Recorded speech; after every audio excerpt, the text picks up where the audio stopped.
What's up, everybody? This is Trey Biddy with HawgSports.com, HawgSports.com. Well, today on the show, we've got a lot to talk about. We're going to talk a little bit about recruiting, of course. Danny West is going to join us. We'll talk a little bit about Razorback basketball and baseball, but I really want to talk about some things going on with football before, and we're going to jump right into that as well. All that and more on Hog Sports Live.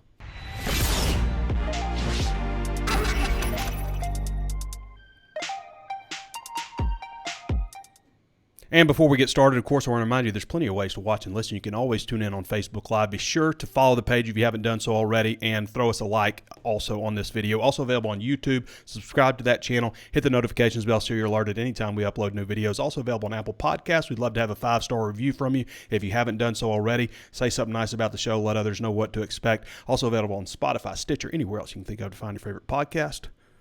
HawgSports.com is just $1 right now for your first month at HawgSports.com. And you know what? After that promo's over, you get Paramount Plus absolutely free. Absolutely free. It's a $100 annual value. Some of the shows coming out on Paramount that have been out, I guess.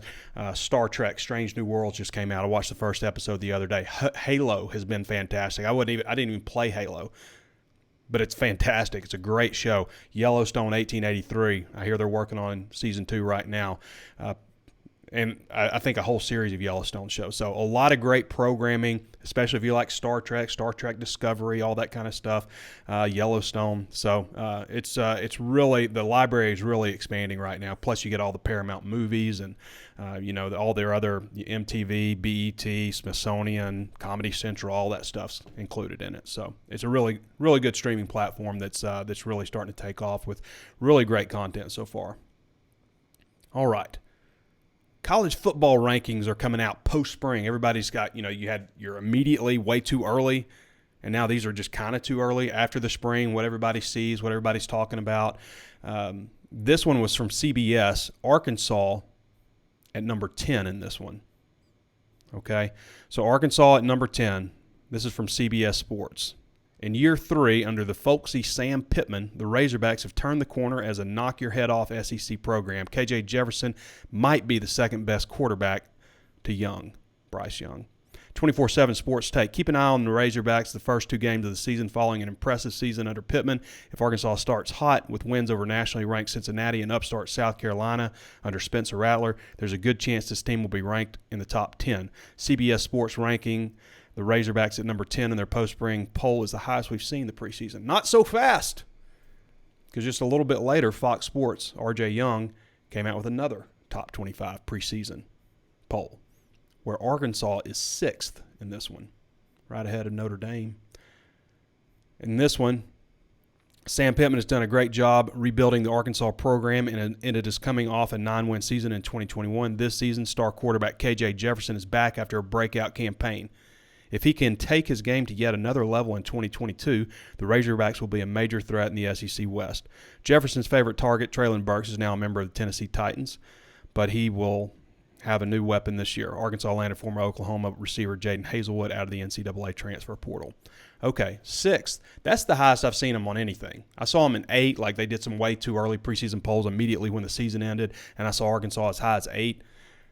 6 is as high as I've seen. This is R.J. Young. He's got a YouTube show. Check it out. He talks a lot about Arkansas stuff. I think mainly kind of an Oklahoma guy, but a lot of Arkansas content.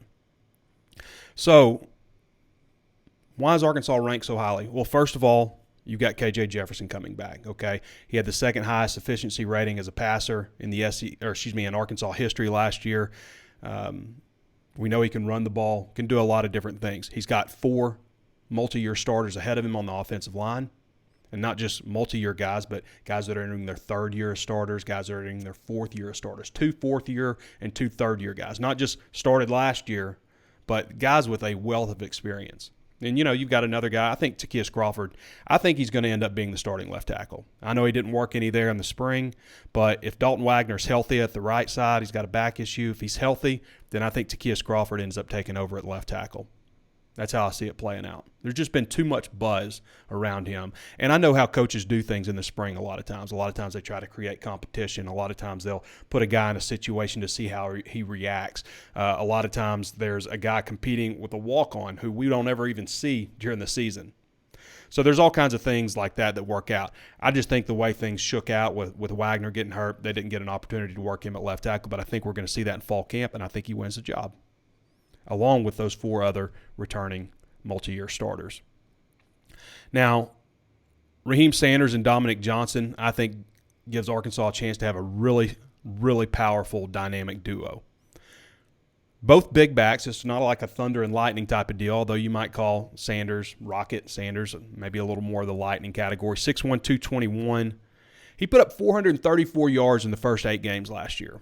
So 75.1% of his final yardage total came through 61.5% of the schedule.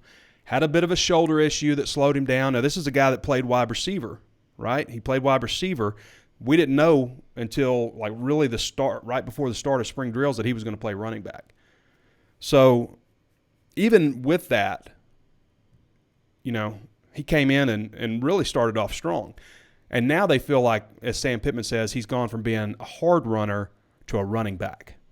Okay, so let's see what happens with him. 114 carries, 578 yards, 5.1 yards a carry, 5 touchdowns. Finished really strong in the Outback Bowl win, 24-10 win over Penn State. 13 carries, 79 yards, and 2 touchdowns. Hometown right down the road.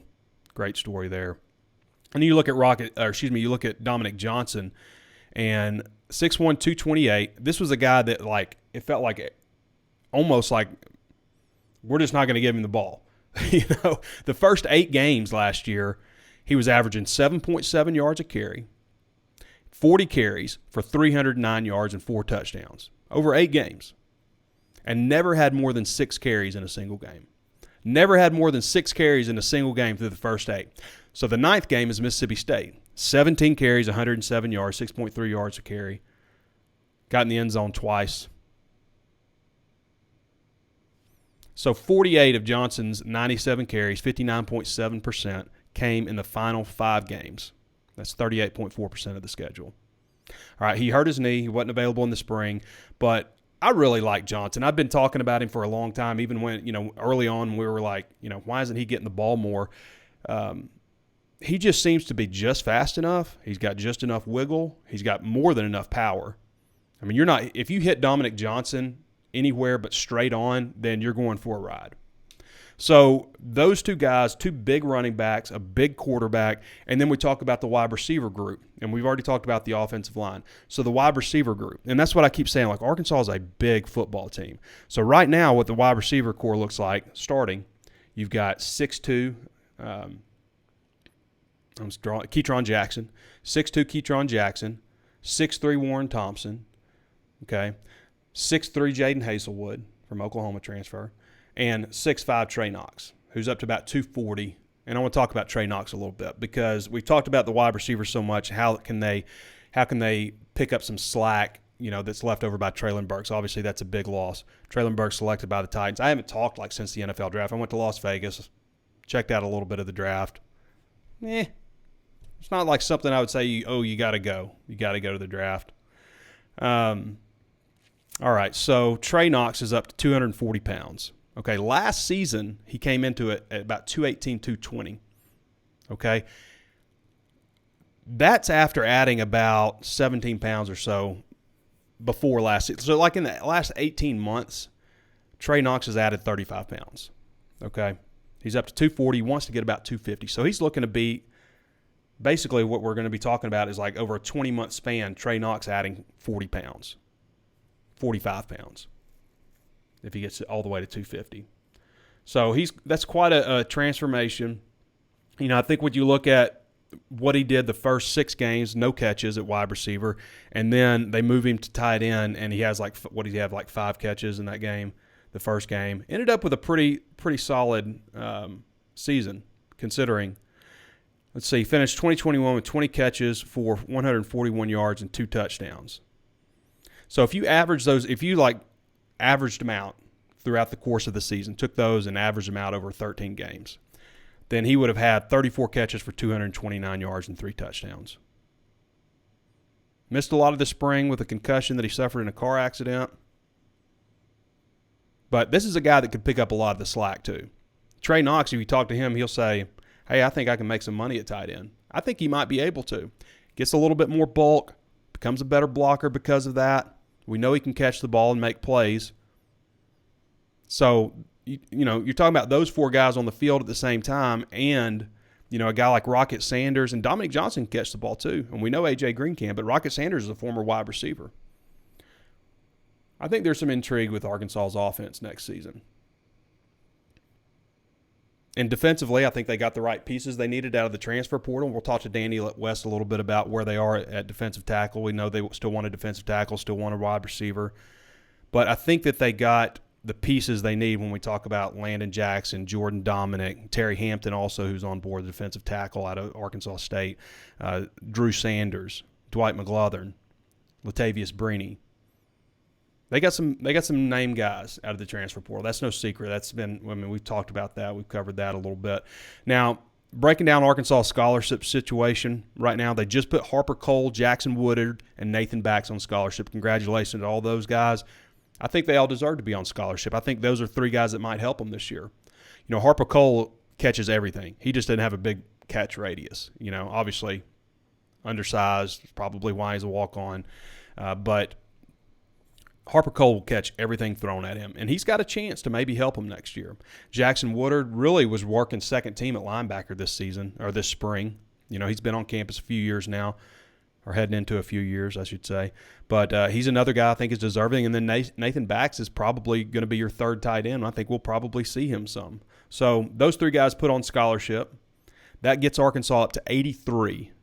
Even with the addition of Terry Hampton, I've got him at 83. So even if nothing changes now, and I don't know if we mentioned Dylan Rathke's on medical hardship. So Dylan Rathke, he's been a reserve offensive lineman, but he's on medical hardship. So he will count only on scholarship. It doesn't count any other way. Like, he doesn't count against the 85. Okay, so you actually gain a spot there. So that puts you at 83. That gives you 2 spots left if you want to add a defensive tackle, which, we're still seeing them target defensive tackles. They had one on campus last weekend.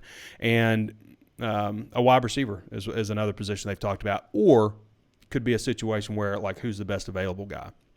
I also think, we're looking at this situation with Cade Fortin and Cade Renfro.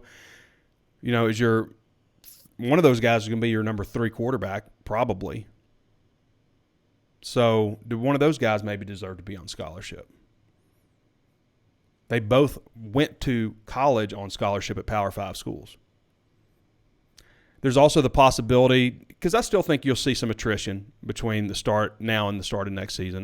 That's likely to happen. But you had guys like Warren Thompson last year, Trey Williams, who were brought in, technically unrecruited. That means the coaches didn't do an in-home visit with them. They didn't host them on an official visit. They still recruited them, but by the NCAA language, that's what it is. So they were able to bring those guys in, then place them on scholarship and count them ahead to the class of 2022. So we could see them do that again with some other players. That's a potentially, something you could see, maybe a quarterback or something like that. They need to bring in another guy. I'm not saying that's what's going to happen, but, they could do that. Now, there has been some talk about getting rid of the 25 limit. That would get rid of a lot of the stupid language that you hear, like blue shirt, gray shirt, all that kind of stuff. You got unrecruited, just all these loopholes and stuff that you see with college football that's really pointless. Just get rid of the 25 limit.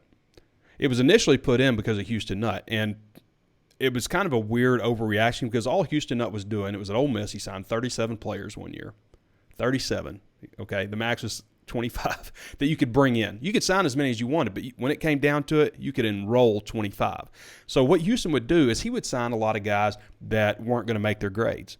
And some of them would make it, most of them wouldn't, but the guys he didn't sign or that he didn't enroll, he sent to a junior college, placed them under the idea that Arkansas was placed in it. Arkansas was Ole Miss in this case. But he did it at Arkansas also.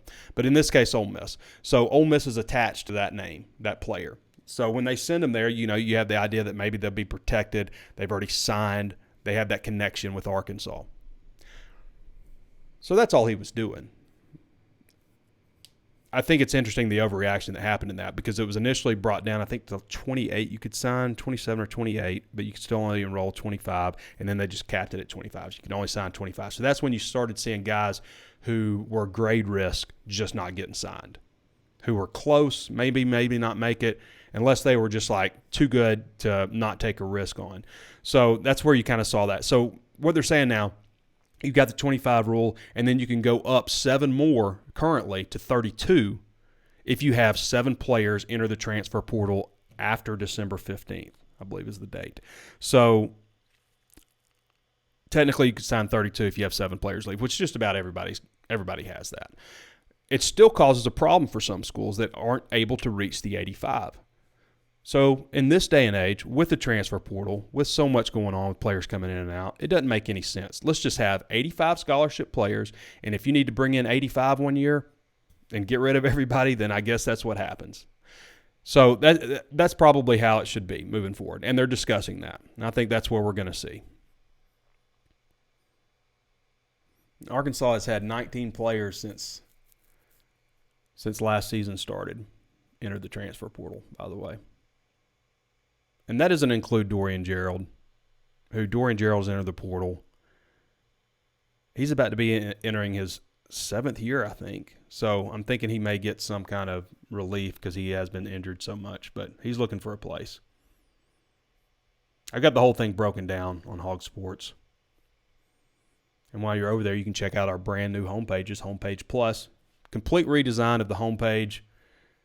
Separates the information, makes the navigation a little smoother. Really like the job that they've done. We've been testing it and everything for some time. Now, I want to flip over to basketball for a little bit. This is just an article written, but I just think it's notable.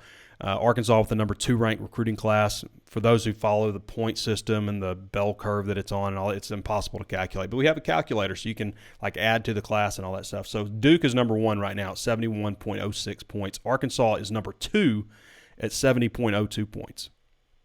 Number 2 in the country, number 2 ranked recruiting class. Alabama's 3rd. Alabama's 3rd. Now, if you go over to the transfer portal, then you'll see that Arkansas is 5th, I think, right now in transfer portal.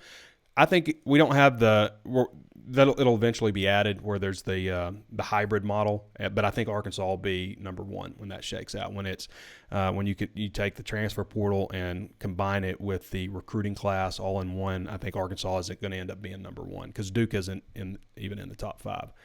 Speaking of the transfer portal, KK Robinson found a home, former Razorback out of Bryant.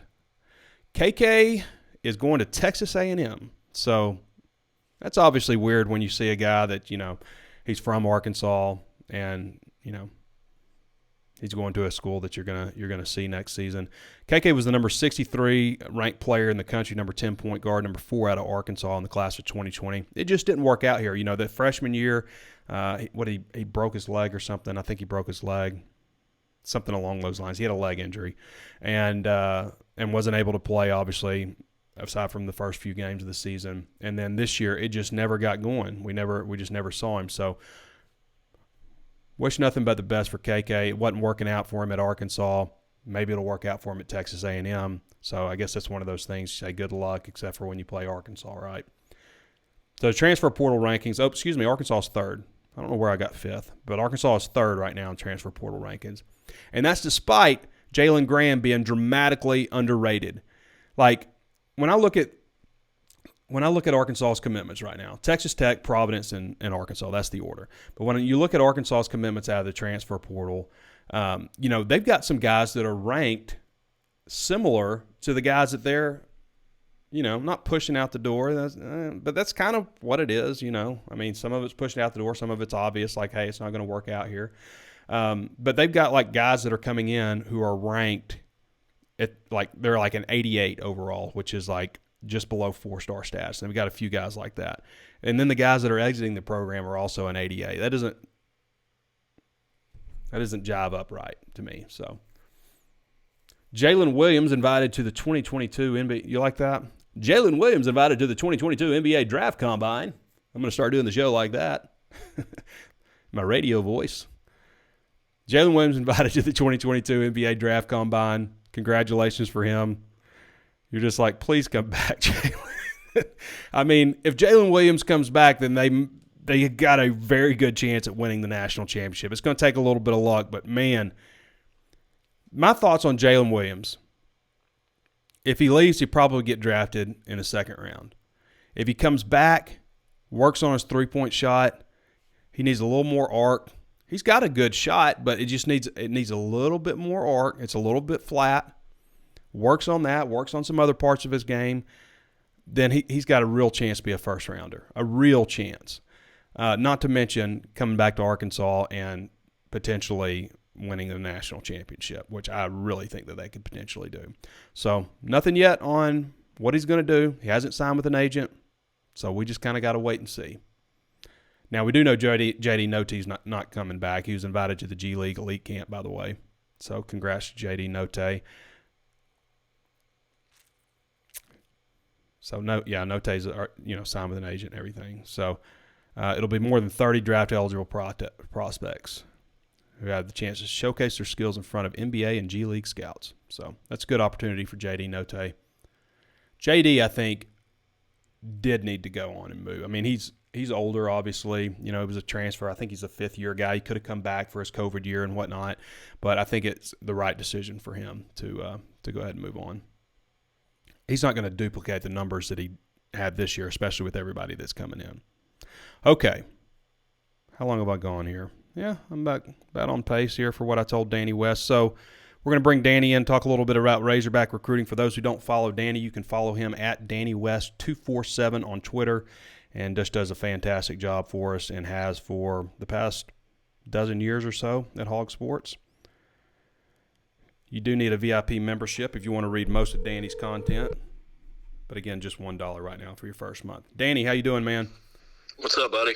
Oh, nothing. Just running through a few housekeeping things, talked a little bit about football, a little bit about basketball, and it's time to talk some recruiting now. And I wanted to just jump in with you on Arkansas just hosted a visitor recently, Morris Joseph. What happened there with Joseph's visit, and where do things stand? Pretty quick one. You know, it was a one-day visit. They had some trouble getting him here last week, as I'm told. Weather-wise, I think they ended up having to fly him into Fort Smith, which, of course, it takes a little more time to get to campus, but a beautiful drive. But unique situation, Trey. They need a D lineman. Mm-hmm. Now, I don't think either one of us feel like they're in terrible shape on the D-line. But, boy, I think they could use a guy like that. Versatile, grown man, been through it, And I'm not sure what to expect from this one, to be honest with you. I think it's gone pretty quiet. And typically, like I said in the mailbag this morning, I just feel like, with a transfer, if it's going to happen, it's going to happen really quickly. Right after that visit. Happened. Yeah, That's that visit usually. Yeah. And there's reasons for that, too, especially given his case. For people who don't know the story there, he's from Memphis, decided to enter the transfer portal in late February. Mm-hmm. He committed to Georgia Tech late March. So, I mean, there's two staffs involved here, and I think out of respect, you see guys typically, they have to give a yes or a no. Coaches are sitting there waiting on that spot. They don't know what to expect. You try to give them a final answer as soon as possible. Now, Arkansas still may be in this, and I'm not aware of it, but so far it's been really quiet, and that leads me to believe it's probably not going to happen. Yep. Now, I could be wrong on that, but that's been the trend. We've seen a lot of these transfers, and just about every one of them have happened really quickly. So not sure that one's going to work out, but it was a short visit. He got in here, I want to say a Wednesday evening pretty late, and he was back out of here by noon the next day. So not a typical 48-hour visit by any means. So Joseph, 6'2", 275, out of Memphis. And, hey, by the way, don't forget about that Fort Smith Airport. Because I have had to use that before, and really? So it takes me 30 minutes to get to the airport from my house. It takes me 50 minutes to get to the Fort Smith Airport. Right, to XNA it takes me 30 minutes. 50 minutes to get to Fort Smith. But you make up a lot of difference because you basically just pull right up to it, like pulling up to the front door. You walk in. I mean, it's a small airport. I found that there's a lot of times where it's not that much different in terms of cost. And the only problem I will say, also they win records for cleanest restrooms, nicest restrooms. They win awards for that. But the problem is they think the next big one is coming through Fort Smith. I get my luggage inspected there Every other time. Every other time Oh, I fly really? through that airport, they go through my luggage. So I don't know what it is, but They probably should. one time they found a fifth of bullet in there. I Whoops. wasn't thinking that I couldn't take a liquid like that through there. It happens. Maybe I shouldn't have drank half the bullet before I went in. Yeah, that's funny. So Danny, where do you think they're going to go right now with transfer portal? They got obviously 2 spots scholarship wise, so they've got room to bring into. Well, I think you bring up a really good point in the quarterback situation. I mean, they've got 2, Trey, and one of them's playing wide receiver about, half the time? Yeah. Maybe more than half the spring. So from a numbers perspective, boy, I'd be tempted to get a quarterback, but at the same time, I think you do feel solid about Fortin. I think they felt solid about Renfro before his injury, and hopefully everything's going well there, and he's going to be fine. But 2 is really, really short at quarterback. So possibly, if it were the right guy. But, man, I still look at the defensive line, and I think they, like we were saying, I don't think they're terrible or even bad by any means, but you'd like to see one more rotation guy. Now, it doesn't have to be John Ridgeway, a 6th-round draft pick or whatever. I'm not sure they need that even. I just want to see a 2-deep guy, a veteran guy who could potentially get after the passer, even as an interior defensive lineman, which is kind of what Joseph was. So I think the recipe that they're looking for is just that. But, man, when I look at the portal, everybody that's in there, that the cards are on the table. Those are the candidates, because of the May 1st ruling deadline. So when I go through the portal, I'm just not seeing a ton at defensive line or at wide receiver that just jump out to me and make total sense. So to answer your question, I don't have the answer yet. The good news is it's May 9th, and, I think classes start on May 31st. So if they're wanting somebody soon, it should happen really quickly. I've got my head on a swivel watching everything they're doing. But, so far, no clear answer at either spot. Danny, it's been a little bit of time since Arkansas has gotten a commitment for the class of 2023. I think maybe Quincy Rhodes. Was he the last one? That was in February. Had Carson Dean, had Luke Brown a couple weeks ago, right? Luke Brown, that's right. That's right. I April 19th. Forgot about you, Luke. I apologize. But yeah. So had Malachi on the 25th. I think he may have been the last one, right? Oh yeah, Malachi's the last one. Where you been, Trey? That's right. That's why you cover recruiting.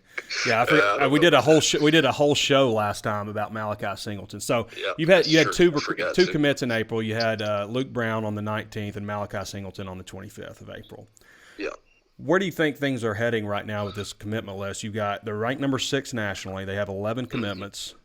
And, like I said, it's been a whole few weeks since they've had a commitment. So yeah.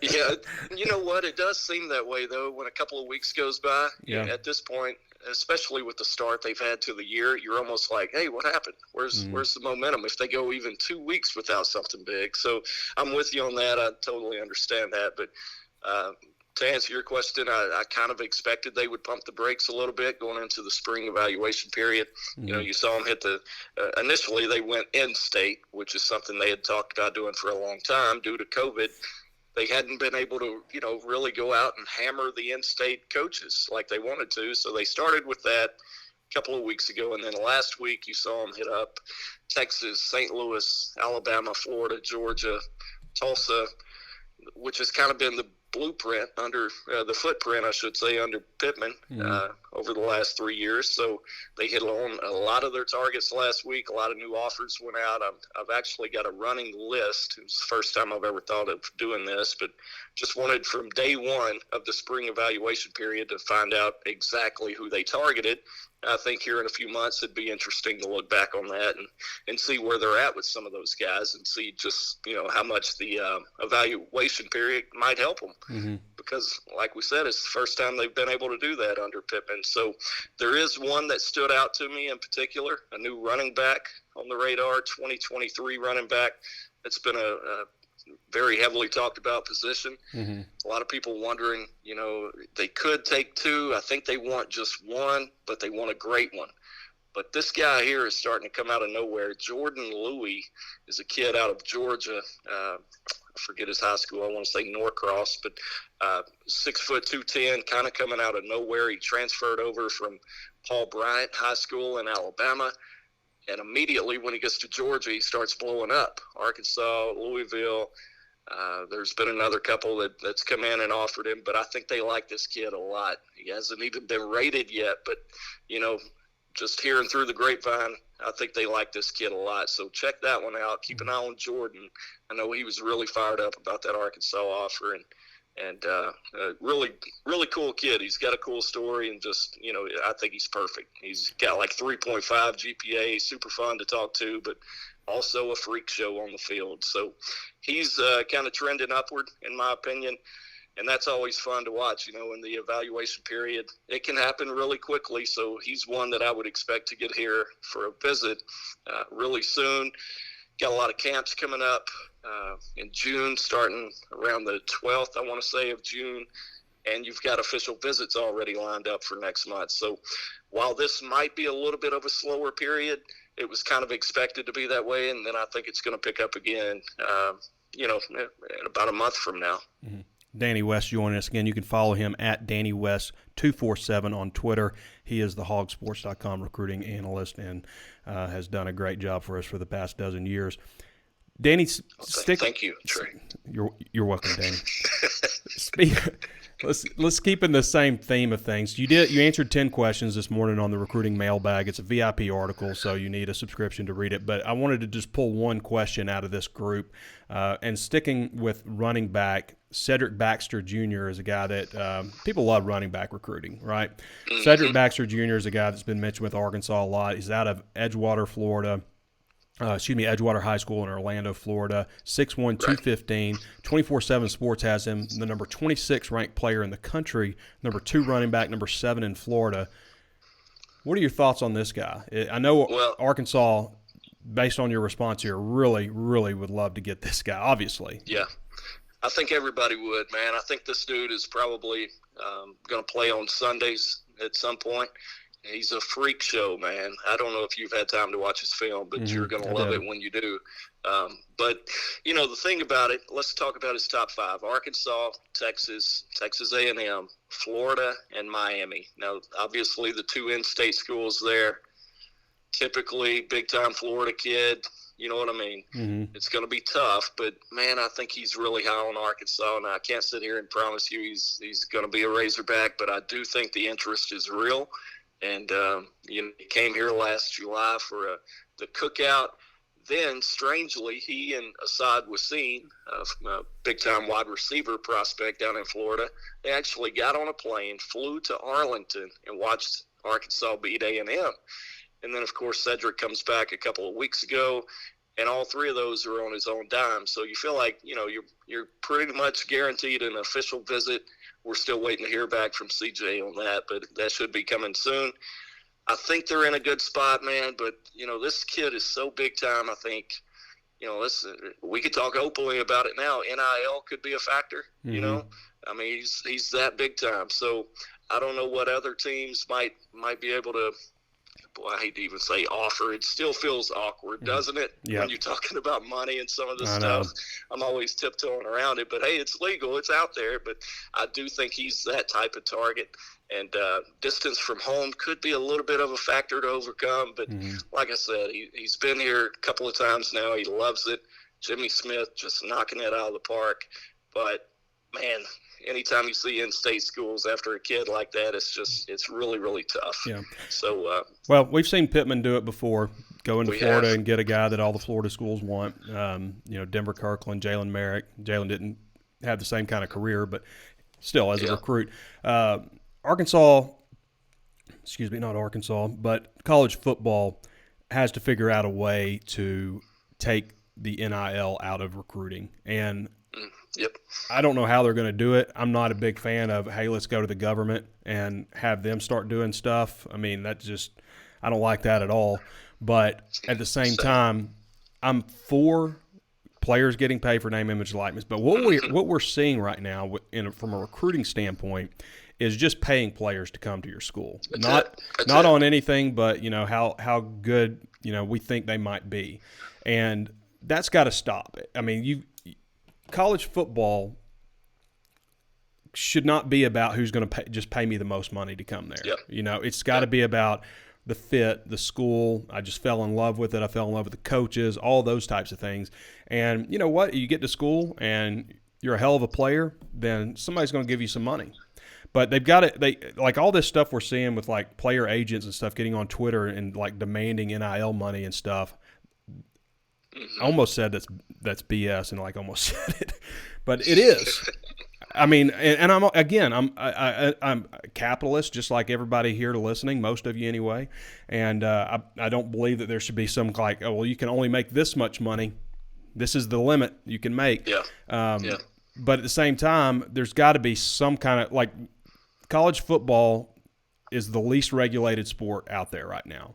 Like Pee Wee, high school, NFL all have more regulations on player movement and all those kinds of things than college football does now.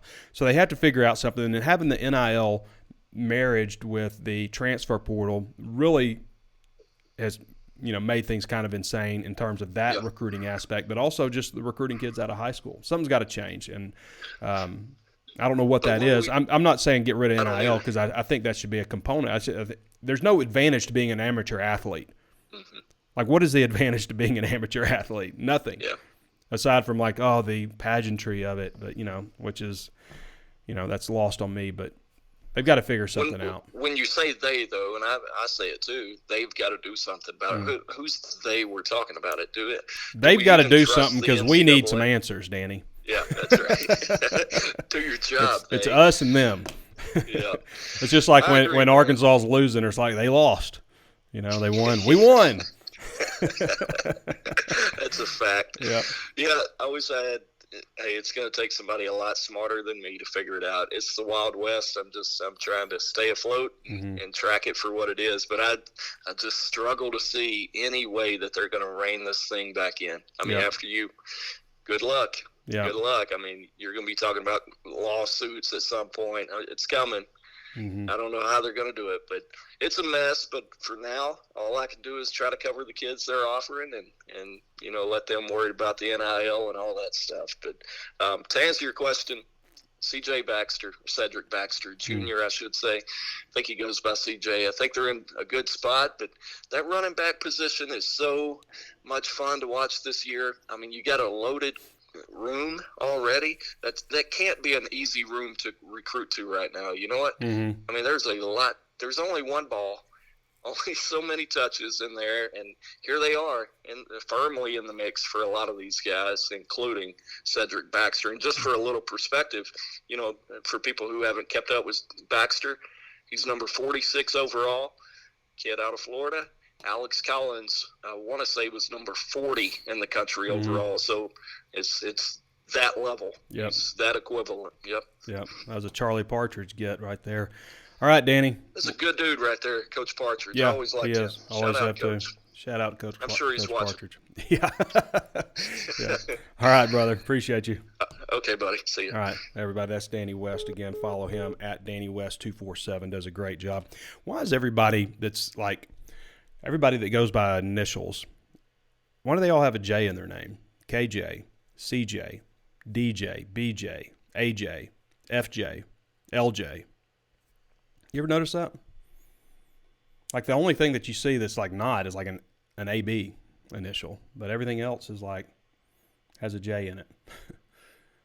Random observation. All right. Arkansas baseball winning the series this weekend against Auburn. Won 11-8 in game 1 on Friday, 5-3 on Saturday, a loss, and 7-4 win on Sunday. Friday, they're back in Fayetteville against Vanderbilt, number 24 Vanderbilt, 6:30 p.m. The game will be on SEC Network Plus. Saturday at 6:30 p.m.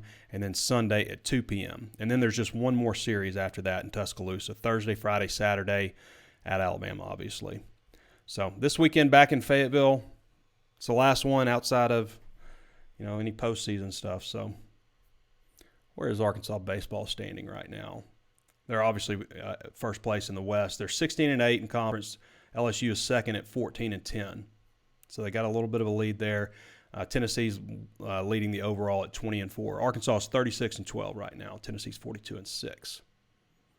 Did not meet in the regular season. Won't meet, obviously, in the regular season. Okay, we'll get to a few questions now. Let's see what we got. Stephen Croft says, look for Green to have a breakout year at running back, elite speed. He does have elite speed. He started running harder between the tackles, I thought, towards the end of last season. But how do we only have 3 comments? Something's not right. We only have 3 comments. All right, so that's it. I can't see anybody else's comments. We've gone 42 minutes anyway. So before we get out of here, one more time, HawgSports.com is just $1. Something's wrong with my comments, I think. But HawgSports.com is just $1 for your first month at HawgSports.com. As soon as that month is over and you decide you want to keep it, because that's what you'll want to do. That's why we offer it for $1, just to let you through the door, check things out. You'll get Paramount Plus for absolutely free. And it's a great streaming service. I mean, it's $100. HawgSports is about $100 a year. Paramount Plus is about $100 a year. So either way you look at it, you're getting something for free. So Paramount Plus got a lot of great programming.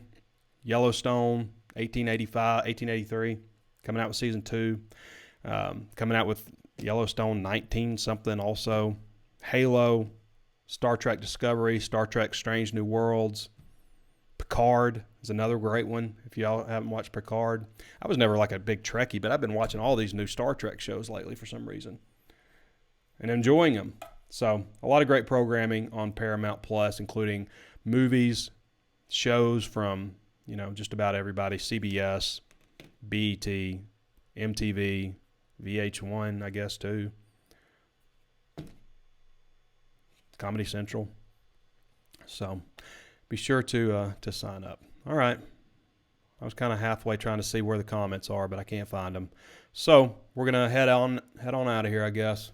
But thanks for joining me, and we'll be back with you guys next week. Appreciate Danny West for joining the show also. This has been Trey Biddy with HawgSports.com, and we'll catch you next time.